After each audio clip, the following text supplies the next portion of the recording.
What's going on, everybody? Welcome back to my channel. Thanks again for joining me. You know, I only have these two belts, but these are my pride and joy. And they are pretty much as close to accurate representations of the real thing. Now, they're not Figures Inc. replicas that the WWE shop sells. These are what you would call bootlegs. And I vowed after I bought my first belt, which was a WCW flat as a pancake big gold. I bought that back in 1999, 2000.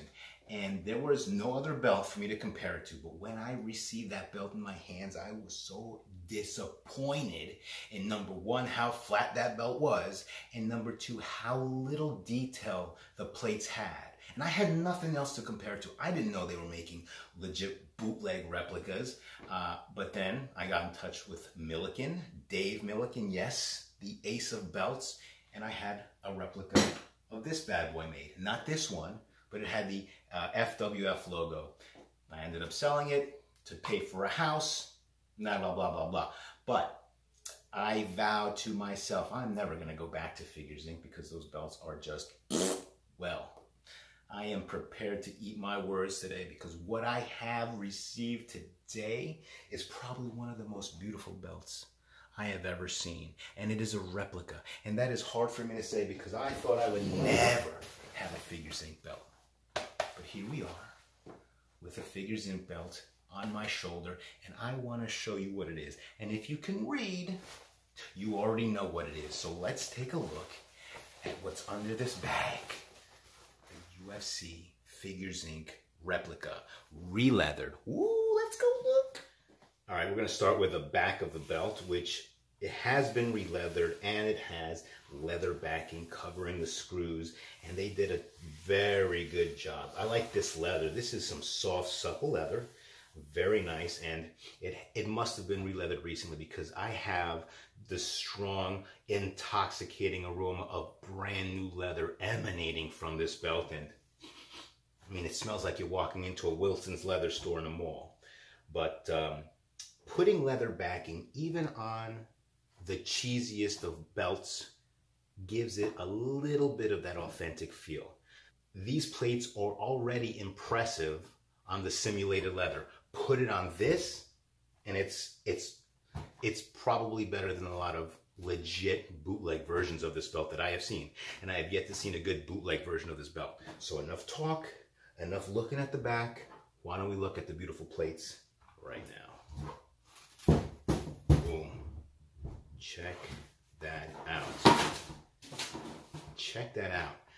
First impressions. Holy shit, this is a heavy belt. This is definitely heavier than my Wing Eagle.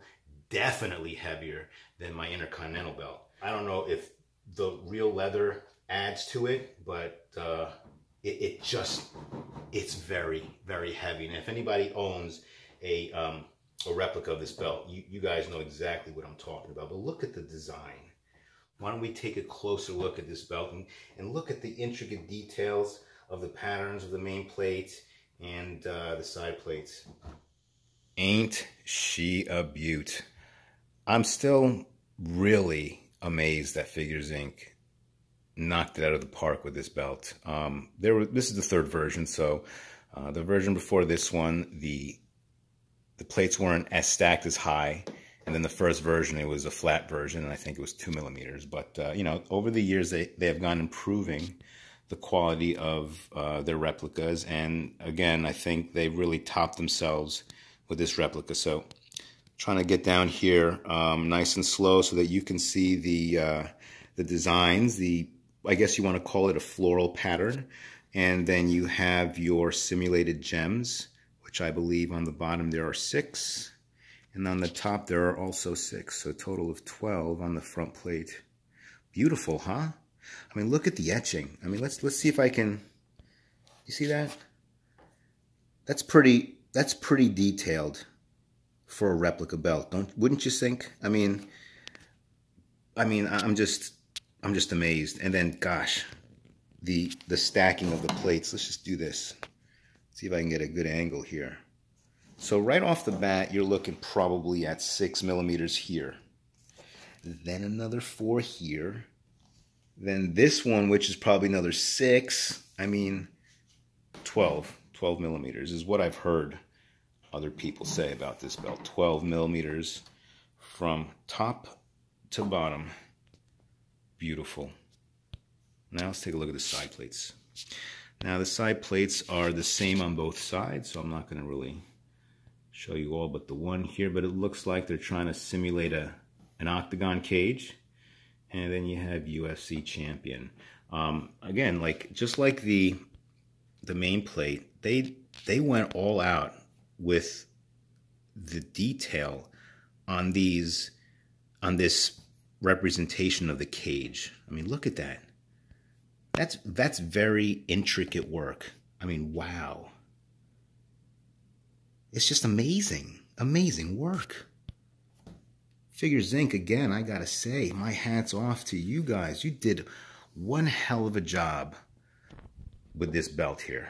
One hell of a job. Let's take a look at the logo plate here. Again, even down to the logo plate or the property plate, however you want to say it. Just let's see if we can show you how deep the chain link fence goes down. And then look at the letters. Let's just look at these letters. Holy cow. Now, there are very rare. It's very rare that you get that level of detail. And I think maybe the belt companies are now kind of catching up and they've heard the public, and now they're probably putting a little bit more effort into the replica belts, like the Brahma Bull belt that came out.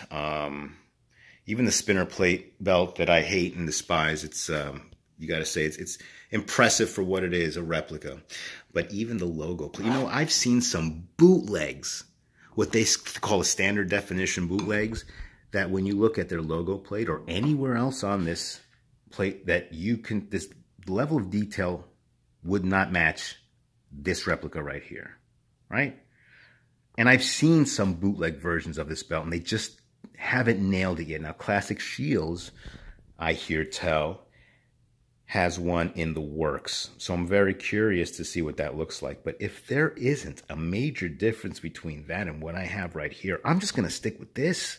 They're going to really need to impress me and give me something different. But really, how much more different can you get than what you have right here? Now, I believe that the floral pattern on this replica isn't as full as the real belt. So maybe there might be some floral pattern that should be here and filling in these little crevices, but again, that doesn't matter because this is one beautiful belt and I'm very happy. And you know what? The fact that it's on real leather even makes it feel that much more real. And I don't know if it adds an extra, half a pound or two.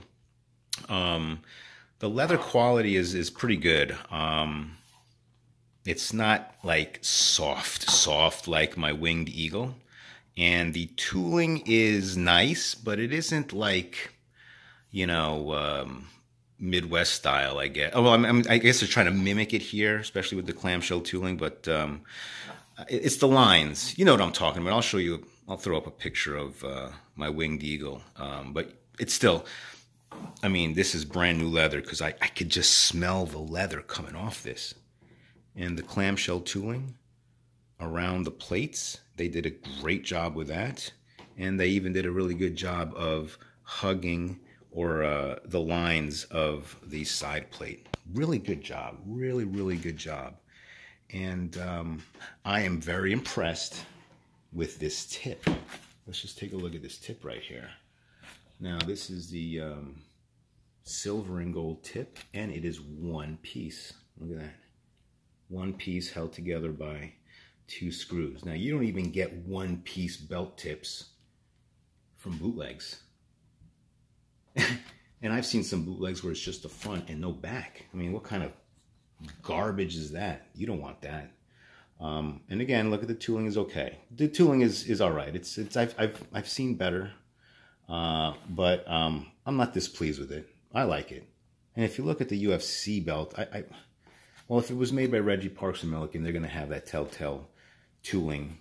So it's a little whatever.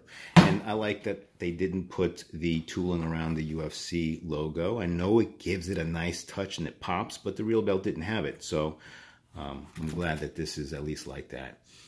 But I can smell the leather. Oh, that's such a great smell. This just has new belt smell written all over it. Look at that, beautiful. So again, Figures Inc., you knocked it out of the park with this belt. I love it, and it's going to look great on my mantle. You know what, before I end this video, I'm going to put it right in between Winged Eagle and the IC belt and see how it looks. But I don't see myself selling this. They nailed it with this belt. I'm very pleased that I have this belt in my possession. Now let's stop talking. Let me put this on the shelf and we'll say goodbye. Sorry, little buddy, but you gotta go. Time to make way for a real belt. Look how beautiful. Look how beautiful it looks next to the legit bootleg versions of a belt. And that is a replica, my friends. And I can't believe I'm saying it, but Figures Inc. put out a really good belt in this UFC version 3. Even version 2 is good. But this version 3, it has one piece for a belt tip. I mean, not even bootlegs have that these days, unless it's Milliken or Reggie Parks or American made. Great. This is quality, everything top notch. And if you can get it re-leathered, even better. So if you're a fan of belts, and it doesn't matter if it's wrestling or not, I definitely recommend this because it's just a really good belt, and it's an iconic belt. Brock Lesnar, John Jones, Frank Mir, George St. Pierre. There's so many well-known people. Anderson Silva held this belt, and they retired it. So, hey, look, they have this god-awful stop sign-looking belt, but hey, what? You know, some people like it. I don't, but this is a beauty. Anyway, thanks for joining me. This is a long enough video. Look, if you like my stuff, subscribe and like it. I'm going to start putting out some, some other videos, some information about, different belts and stuff like that. So, hey, maybe I'll make a thing of it. Look, I got plenty of time with this COVID thing going around. So stay safe, practice proper social distancing, and I'll see you next time.